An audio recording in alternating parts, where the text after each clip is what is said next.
Salut à tous.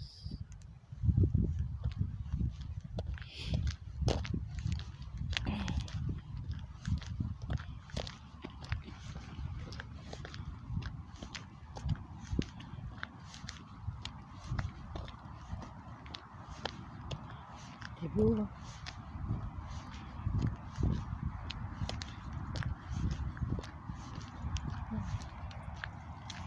Je vais vous montrer une chose.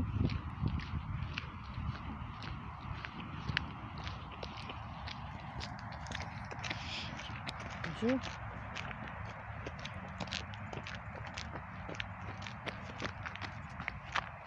Voilà. À chaque fois que j'arrive là, je crois toujours que c'est une énorme chaussure avec un talon très haut. Et en fait, comme je suis un peu miro de loin, et en fait, bon, quand on approche là, par exemple là, on voit que c'est une poubelle. Je sais, c'est une grosse connerie, mais bon. Bon, ici, il y a des gens qui habitent provisoirement, hein. J'espère pour eux. Voilà.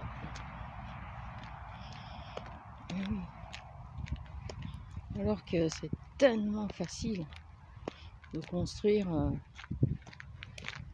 des mini-maisons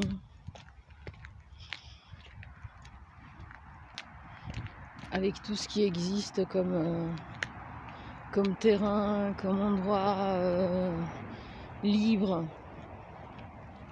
En France, c'est incroyable.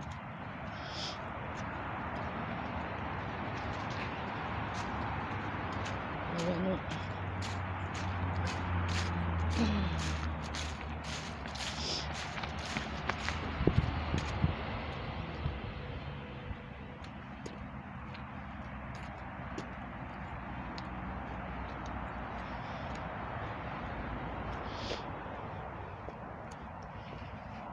Heureusement que les autorités font pas trop chier, hein.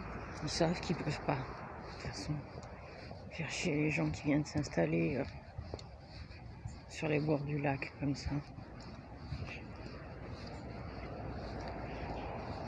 Il ne manquerait plus que ça.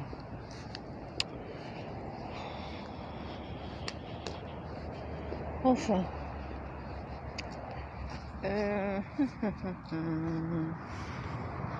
Qu'avons-nous là?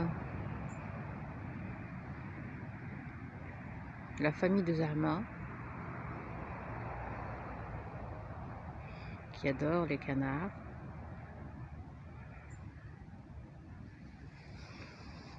J'avais jamais remarqué ça. Un trou béant avec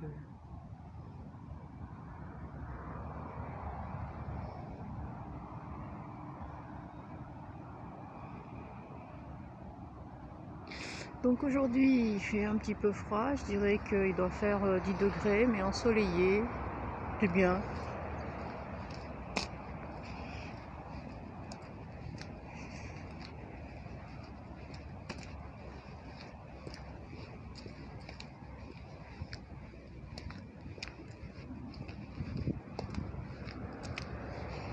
Bon, j'avoue, si je fais cette vidéo c'est pour me plaindre encore. Pour me plaindre parce que je supporte plus de voir les gens, je le répète, je sais, je me répète, je supporte plus ça. Je supporte plus ça et il m'est carrément impossible, moi, de mettre un masque comme ça. Alors voilà. Je préfère donc réduire mes sorties en centre-ville, hein, en ville, hein, ici on dit. Hein. C'est pas comme Paris. Hein. Et regarder des balais naturels, publics, gratuits.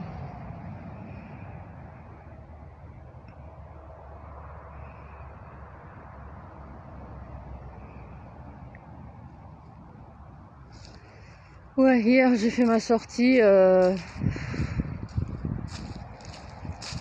au centre-ville, hein. Bah, pour le marché évidemment. Et donc tout allait très bien, jusqu'à arriver à un stand de fruits et légumes où j'achète. Bon, souvent ils en ont des bons et tout. Quand un capot de la Gestapo est arrivé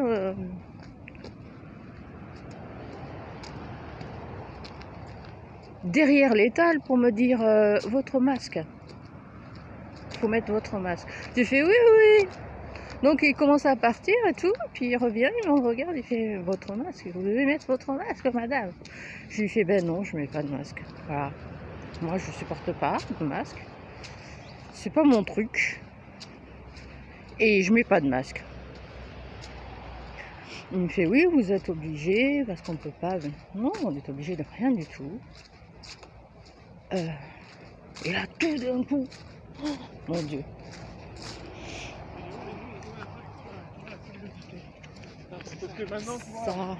Ça a rameuté tous les autres agents de la Gestapo. Tous. Ils étaient au moins 5-6. Sans compter que ça a mis mal à l'aise, évidemment, les vendeurs, hein, les marchands, en me demandant de mettre un masque, sinon je pouvais pas acheter. Et oh là là. Et donc la bonne femme qui est venue me voir, bon c'est toujours des bonnes femmes, hein, qui me dit ah tiens vous n'avez pas de masque, c'est vrai. Ah je vous ai déjà vu hein, la dernière fois, vous n'aviez pas de masque. Ah ben je lui dis hein, si vous voulez le dire devant tout le monde, je dis hein, je viens jamais avec masque ici, je suis toujours sans masque. Alors je suis venue la dernière fois sans masque, la fois d'avant et la fois d'avant et la fois. Elle s'est barrée. La honte, tout ça pour bien se faire voir devant les agents de la Gestapo, qui sont là pour intimider les commerçants. Parce que soi-disant ils ont une autorisation de vendre, une autorisation. Et ces petits cheffaillons de merde sont là pour s'assurer que les commerçants ne vendent pas à n'importe qui. Donc le ton est monté, un vieux qui était là, client, me dit oui si, il faut mettre le masque, on me propose un masque, je dis non, je veux pas votre merde. On m'enlève même mes courses des mains, donc je dis mais je veux pas de vos trucs, je pouvais pas acheter, je veux pas vos trucs, gardez-les. Donc j'ai fait évidemment une esclandre. On dit une esclandre ou un esclandre? Je sais plus. J'avais déjà cherché ça.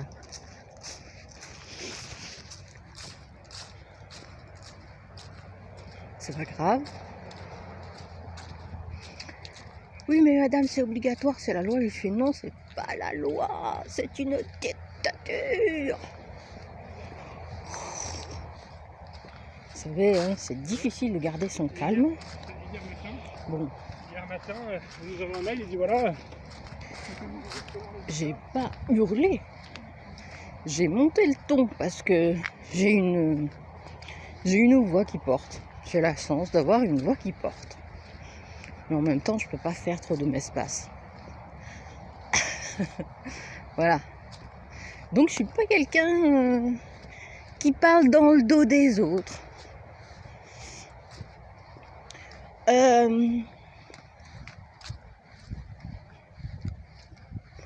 Et donc je change de coin. Juste un peu plus loin, il y a le vendeur d'épices et d'olives. Et là, j'achète toujours des olives. Et donc, je le salue et tout. Ça m'a l'air super sympa. Il me sert. Et voilà les agents de la Gestapo qui suivent. Et bien sûr, en file de tête. Les hommes sont restés derrière. Parce qu'aujourd'hui, les hommes, ils se cachent derrière les femmes. Comme elle a vu que j'étais une femme et que j'étais une rebelle, il fallait qu'elle me retienne. Qu'elle use de son autorité de merde. Donc elle a fait doucement en avançant vers le vendeur pour l'obliger à ne pas me vendre. Mais la transaction elle s'est faite quand même parce que je lui ai dit à cette bonne femme, je lui ai dit mais vous êtes qui? Je suis là. Ils ont l'autorisation de qui? Ils ont l'autorisation de vendre. comment ça, vous empêchez les gens de vendre? Et vous êtes qui? Vous êtes qui pour venir intimider les gens comme ça? Vous empêchez les gens de vivre, de vendre, de travailler. Et moi je vais vous dire, bon après ça, c'est pas grave, j'avais déjà fait le plus gros des courses, mais j'ai pas terminé normalement mes courses. Donc j'ai pris, j'ai tout. Et bon, et avant de partir, bon, voilà, j'ai dit des trucs. C'est pas bien, mais je les ai dit. Je dirais pas. Et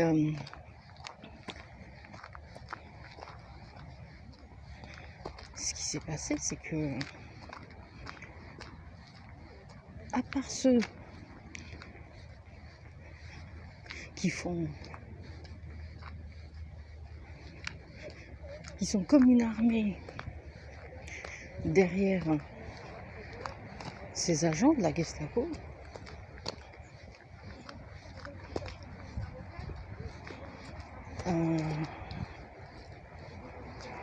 les autres n'ont rien dit. Évidemment, la plupart du temps, les gens ils disent rien. Il y a ceux qui portent le masque et ceux qui portent pas. Mention, et la plupart portent le masque. Hein. Cette maison,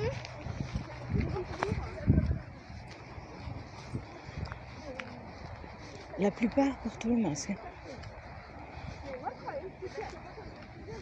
Personne ne dit rien, personne ne fait de réflexion. Il y a juste ceux qui se sont poussés des ailes quand ils ont un agent juste à côté d'eux qui font des réflexions. Mais ceux-là, pour moi, ils sont rien du tout, rien, absolument rien.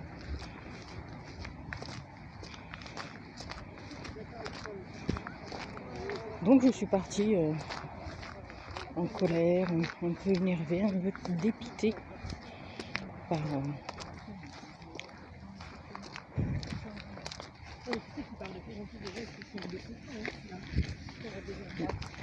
l'attitude des gens.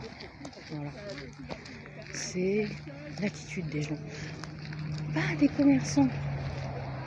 Il y en a très peu là sur ces marchés qui, à part cette... voilà, celle-là. La prochaine fois que j'irai, je vais lui donner... Je vais lui en parler de ça, de ce qu'elle a fait.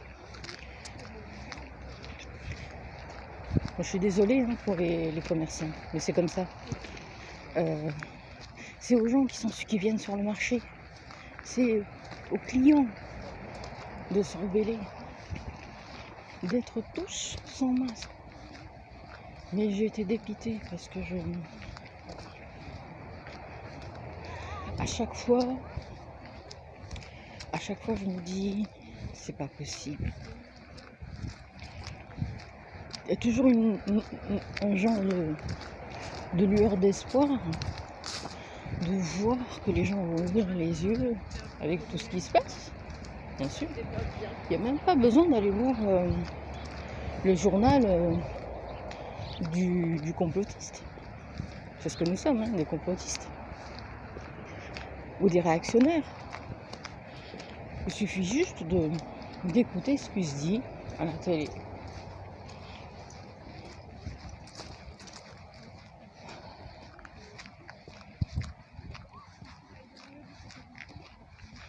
Tout aujourd'hui indique que ce qu'ils ont fait pour le premier confinement, ils le refont pour le deuxième.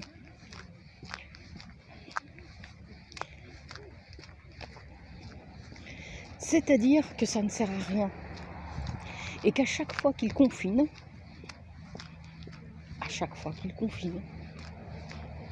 les taux de contamination sont déjà en baisse. Et pas juste un peu. Alors cet enfermement qu'on subit, c'est pas l'enfermement des 4 murs.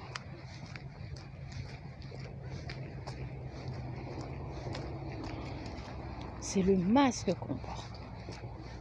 C'est le masque qui vous enferme.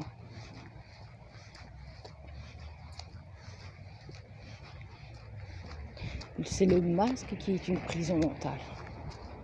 Et tant que tous ces gens ne sortiront pas sans masque,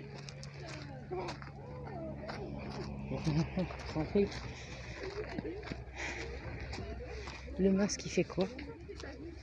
Le masque, ben, c'est un cache-honte en fait, on s'en rend compte. Hein.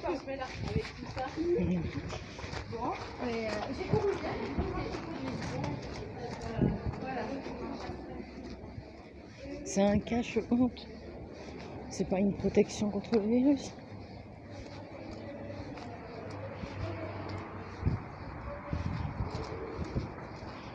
Moi, je suis pas anti-masque, ça ne me dérange pas. Je le répète que des gens ont peur et se protègent en mettant soi-disant le masque. Ça peut les réconforter, les rassurer.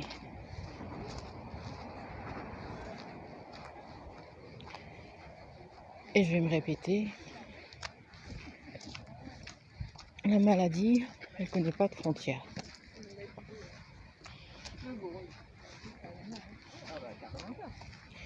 Et la mort non plus. Voilà. Allez, ciao.